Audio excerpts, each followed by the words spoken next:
Estamos mais uma vez aqui, eu sou Donizete Tokarski, sou consultor em bioeconomia e hoje nós recebemos aqui no programa Energia Agro uma pessoa, um jovem que tem uma experiência muito grande, apesar de jovem, né? E é um grande líder nacional nessa área de energia e também na produção de açúcar.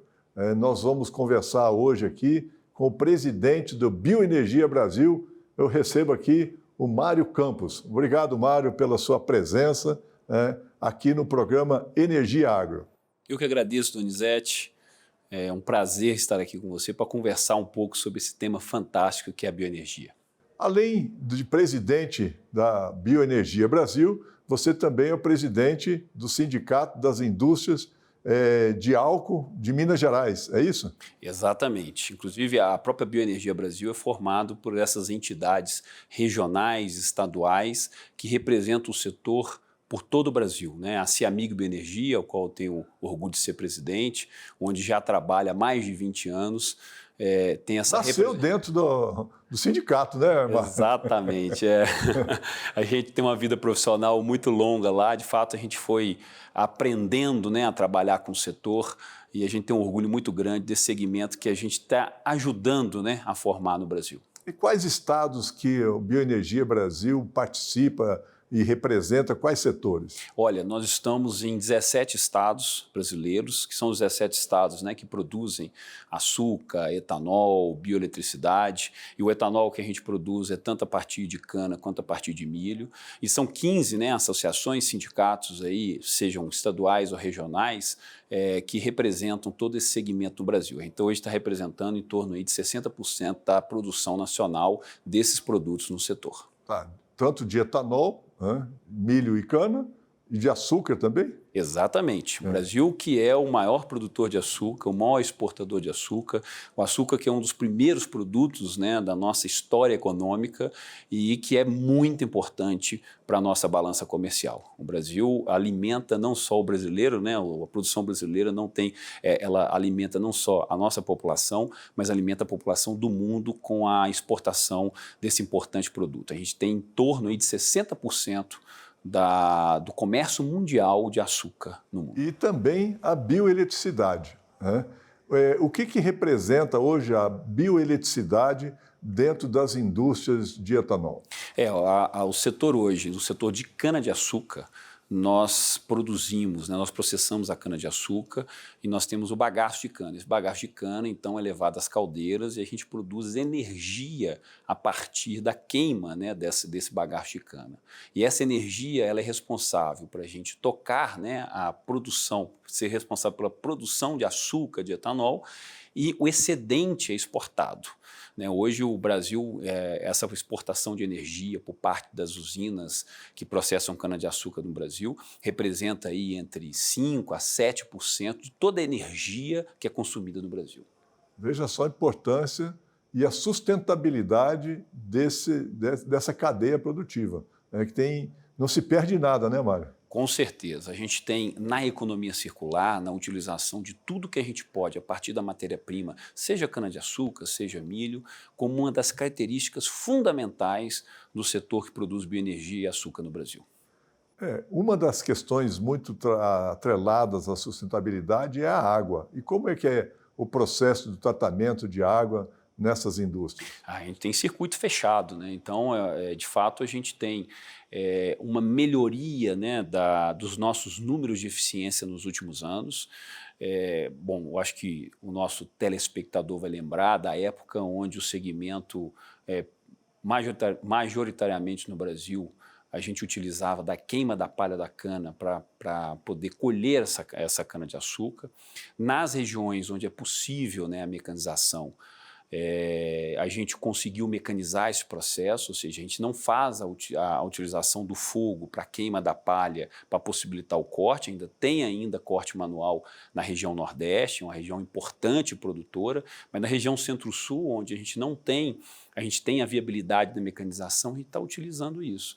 E aí, com base, né, com relação a essa cana que a gente conseguiu mecanizar, entrando na usina, a gente mudou o processo produtivo, a gente hoje precisa de menos água para produzir aquela mesma quantidade de produto que a gente produzia no passado, e a água é reutilizada em circuito fechado. Então, a captação de água para as nossas indústrias hoje, ela é muito menor que no passado, que no passado, e a gente tem a cada ano melhorado ainda mais esses índices de eficiência. E o que você agrega, o que você atribui essa grande eficiência do setor, né? Como que a bioenergia, como que os produtores, as entidades que você representa participam desse processo de evolução tecnológica? Como é que é feito isso? Olha, nós temos duas características muito importantes. A primeira delas é o associativismo. O setor, historicamente, tem um viés associativista. Eu acho que muitos segmentos econômicos no Brasil têm muita dificuldade de fazer isso, e o setor de bioenergia de açúcar no Brasil tem essa característica importantíssima. Isso faz com que a gente se junte para poder resolver os problemas que são problemas coletivos. Eu sou testemunha disso, pelas andanças que fizemos junto dentro do Congresso Nacional, sempre o setor de etanol está sempre com um número grande de pessoas representando os diversos estados, diversas entidades participando. Muito bem. Com certeza. Agora, não é só também na área de defesa de interesse, é também nos nossos problemas que eu chamo da porteira para dentro. Então, a gente observa no setor, nos eventos que várias entidades promovem, a troca de informação, seja na área agrícola, seja na área industrial. Isso faz com que a gente, como um setor, tenha uma possibilidade de crescer de uma forma muito significativa. É claro que cada empresa tem a sua individualidade, os seus números, mas a troca de informação faz com que a gente consiga solucionar esses problemas, que às vezes são problemas coletivos, de uma forma muito mais eficiente. E aí, utilizando principalmente esse braço de defesa de interesse, esse braço de representação institucional, que são essas entidades estaduais, regionais e as entidades nacionais, para solucionar. E hoje, com muita satisfação, né, que a gente tem talvez o melhor momento do setor no Brasil, onde a gente tem conseguido uma sinergia entre todas as entidades que representam o nosso segmento, seja na defesa de interesse aqui dentro do Congresso Nacional, seja no Poder Executivo, e seja na troca de experiência para que a gente tenha também um resultado muito expressivo dos nossos estados, né? Então, por exemplo... Inclusive com outros setores ligados ao biocombustível, né, Mário? Sem dúvida. A gente faz muitas coalizões, né, para a gente trabalhar em temas comuns, né? Eu estava comentando, não só no plano federal, mas no plano estadual. Por exemplo, as questões relacionadas ao meio ambiente é muito focada nos estados.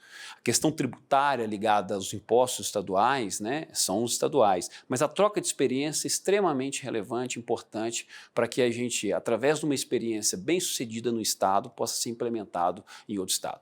Eu cito como exemplo o grande trabalho que diversos estados fez ao longo dos últimos anos para que a gente conseguisse reduzir o ICMS sobre o etanol hidratado, né? Vários estados conseguiram implementar e abrir o mercado para esse importante produto do nosso setor. Hoje a gente vê os números de São Paulo, de Minas Gerais, do Mato Grosso, de Goiás, Mato Grosso do Sul, do Paraná, um crescimento agora também importante na região Nordeste. Isso faz com que a gente tenha excelentes perspectivas para que lá na frente vai vir a reforma tributária, né? Ela vai ser implementada a partir agora, uma parte de 2027 e outra parte a partir de 2029, que a gente consiga levar para o Brasil todo essa grande experiência que esses estados têm hoje na produção e no consumo de etanol hidratado. Uma outra experiência foi o RenovaBio, né?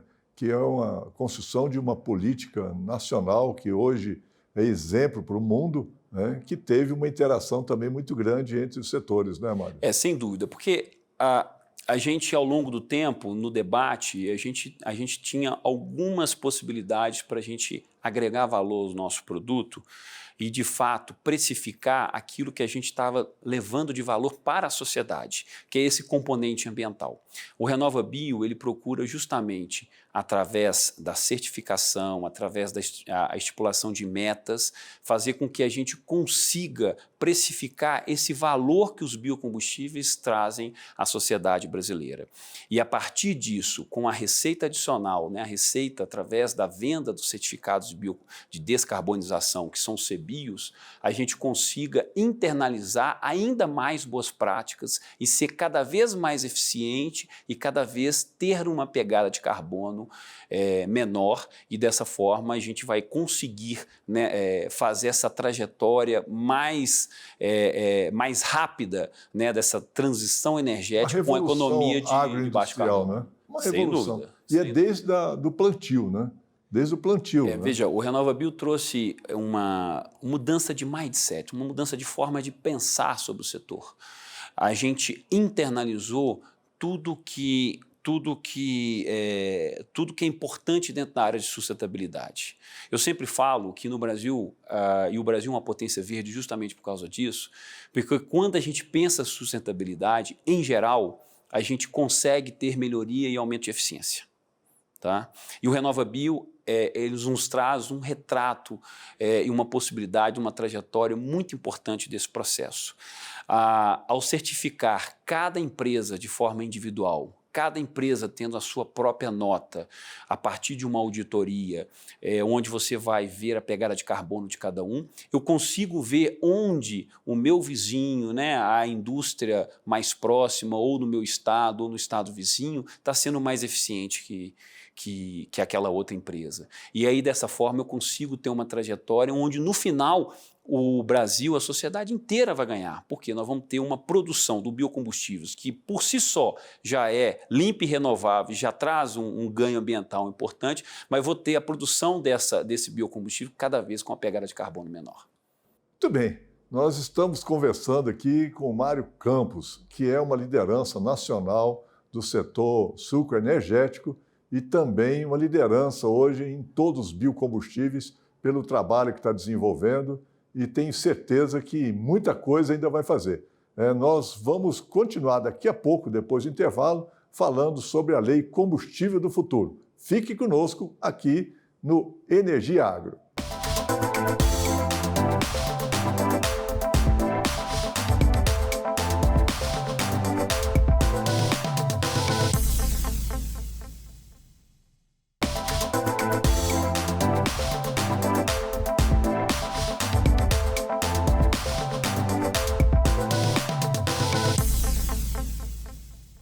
Estamos de volta aqui no Energia Agro e hoje conversando aqui com uma liderança nacional do setor sucroenergético. Esse jovem Mário Campos, que é já uma liderança reconhecida por todos os setores ligados aos biocombustíveis. Mário, a Lei Combustível do Futuro, ela representa um marco nacional e também um exemplo mundial. O que a Lei Combustível do Futuro representa para o setor sucroenergético? Olha, não só a Lei Combustível do Futuro, acho que tudo que foi desenvolvido e aprovado no ano 2024. O ano 2024 foi sensacional para o setor, né? Ela é uma construção coletiva, junto com o Poder Executivo, o Poder Legislativo. Ela trata justamente pelo nome, né, de qual combustível no futuro o Brasil deve adotar ou deveria adotar sobre o aspecto de política pública, ou o que a política pública deveria incentivar para que a gente pudesse ter no futuro ainda mais uma economia descarbonizada. E a lei trouxe excelentes notícias, né, para o nosso segmento. Primeiro, e nós estamos trabalhando de forma muito efetiva agora, e a gente espera nos próximos meses já ter a adoção da mistura de 30% de etanol anidro na gasolina, né? O Brasil hoje tem o etanol hidratado, que é aquele etanol que você encontra nos postos revendedores aí pelo Brasil e pode abastecer seu veículo. E nós temos o anidro, que é uma mistura, que é misturado à gasolina no Brasil. O Brasil tem a gasolina mais verde do mundo, justamente porque ele vende com um blend aí em torno hoje de 27%, e a gente está trabalhando para ter 30%. Tudo testado, aprovado, pelo Instituto Mauá, que é um instituto que as próprias montadoras de automóveis utilizam para os seus testes. E a lei trouxe outras boas notícias para o setor, né? Nós estamos falando, por exemplo, segmento de biodiesel, né, que tem toda uma rampa aí para aumento de mistura. Também traz a questão do combustível de aviação sustentável. Nesse combustível de aviação sustentável, o Brasil tem um grande desafio, talvez de ser um grande hub de produção desse produto. A gente pode ser um fornecedor da matéria-prima para esse produto, ou podemos atrair empresas que possam produzir esse produto aqui no Brasil. Ao invés de exportar o etanol, o óleo vegetal, a gente vai poder produzir esse produto aqui no Brasil. Nós temos uma rota a partir do etanol muito promissora que pode dar uma sustentação também ao nosso setor. Para ser cada vez mais verde, a lei trouxe a regulamentação do CCS, que é a captura e estocagem de carbono, né? Também nós temos uma possibilidade de entregar para a sociedade um etanol cada vez com menor pegada de carbono. Então, hoje está regulamentada a questão do CCS. E trouxe uma novidade extremamente importante para aquilo que eu considero talvez ser o quarto produto do setor de cana-de-açúcar, né? Na cana-de-açúcar a gente já produz o açúcar, o etanol, a bioeletricidade, e nós temos agora a oportunidade de ser o grande supridor do Brasil do que a gente chama de biogás, biometano. E a lei trouxe, né, um mandato importante para biometano, para dar sustentação a esses investimentos. E o biometano no segmento é produzido a partir tanto da vinhaça quanto da torta de filtro. Então a gente pode realmente, nessas quase 400 usinas aí do Brasil, que processam cana-de-açúcar, a gente tem uma oferta grande. Agora, tem alguns pontos extremamente importantes nessa lei que a gente precisa citar, além do diesel verde também que foi tratado. A lei trouxe junto, né, com outra política pública que é o Mover, o conceito extremamente importante de ciclo de vida para as políticas públicas e para a integração das políticas públicas. Por que isso é importante? A gente passa a ver agora as emissões no Brasil não só pelo conceito do cano-descarga, né, do veículo a combustão com cano-descarga. Agora a gente vai ver, no primeiro momento, como essa energia é produzida, que a gente chama aí do poço à roda, ou seja, qual a pegada de carbono da energia e qual que é a emissão no uso dessa energia, e no futuro um outro conceito que é o conceito mais amplo do berço ao túmulo. Aí nós vamos tratar de como a energia, além de como a energia é produzida, como os materiais que foram utilizados para a produção daquele veículo foi produzido e depois o descarte desse material. E aí entra uma questão importante na discussão que temos hoje na sociedade, que é carro elétrico versus carro movidos a biocombustível ou carro híbrido, né? Aí tem um ponto que tem que ser trabalhado muito essa equação, né, Mário? Quando você amplia o conceito, né, do berço ao túmulo, o nosso veículo aqui no Brasil, mesmo ele sendo a combustão, utilizando o etanol, ele é tão verde quanto um carro a bateria utilizando energia renovável, né? Por quê? A gente tem que pensar aquele veículo, o veículo a bateria, ele tem uma bateria grande com vários minerais, é um processo ali químico, você tem que pensar no descarte daquela bateria, então você tem vários processos que são grandes emissores de gases de efeito estufa. E no caso de um produto utilizando etanol, você já tem um componente limpo e renovável do etanol, que é o combustível, e um veículo convencional, que o Brasil tem uma tecnologia importante. Agora, quando você junta essas duas coisas, né, a questão do motor elétrico com motor a combustão, que o Brasil é muito forte, entrega para a sociedade a possibilidade de um veículo híbrido, que de fato ele é mais eficiente que um veículo a combustão convencional, eu acho que é um modelo mais adequado para que a gente possa desenvolver. Inclusive o setor, a maior parte das entidades regionais participa de um grande movimento que chama MBCB no Brasil, que é o Movimento de Baixo Carbono para o Brasil, onde a gente de fato discute ali qual que é o melhor caminho para que a gente possa ter no Brasil a aliança de um sistema eficiente, né? Que seja com motor a combustão e um motor elétrico, agregando a nossa força da nossa indústria automotiva com a força da nossa indústria, a agroindústria que produz biocombustíveis, juntamente com a nossa vocação, né? Então, ou seja, a gente tem uma possibilidade de entregar para a sociedade algo que é melhor, que é mais eficiente, mas utilizando aquilo que a gente já é forte. Então, ou seja, o veículo híbrido, na nossa visão, é a grande tendência para o mercado brasileiro nos próximos anos. Mário, você falou no que somos fortes. E o Brasil é forte na produção de alimentos, né? Hoje, o Brasil é um dos principais produtores de alimento do mundo, né?